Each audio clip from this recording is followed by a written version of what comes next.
Rise and shine, mga ka-RSP! Ito na po ang gabay, patuloy palala at prediksyon ni Master Hans kung ngayong araw ng Wednesday, June 25, 2025. Simulan na natin.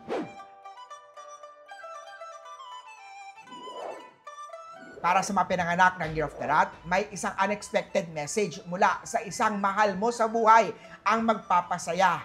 Ngayong araw, swerte ang color russet, number 3 ang swerteng number. Year of the Ox naman tayo, kumain ng maraming fruits and vegetable para mas malakas ang resistensya mo. Lilac at 5. Kay Year of Tiger naman tayo, isang maliit na dagdag sa kita ang maaaring dumating.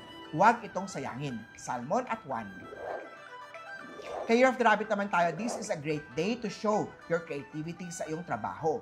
2 at teal. Sa Dragon naman tayo, may maganda opportunity na darating pero pag-isipan maigi ito bago sumabak. Purple at 7 ang swerte kay Year of the Dragon.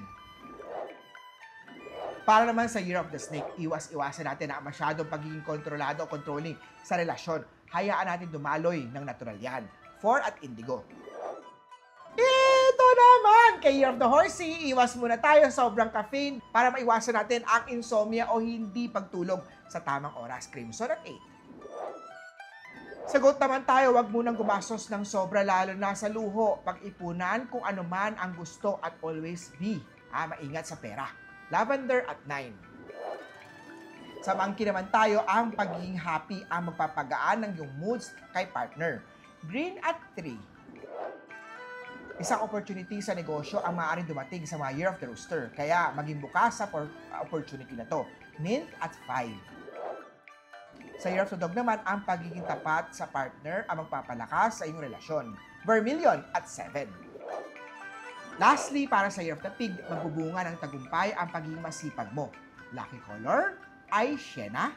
Lucky number ay 9. Muli po, ito po yung mga gabay, patnubay palalaat. Prediction lamang ni Master Hans Kua. Nasa inyong mga kamay nasa lalay ang inyong tagumpay. Kaya always be positive at i-claim ang mga swerte, mga ka-RSP.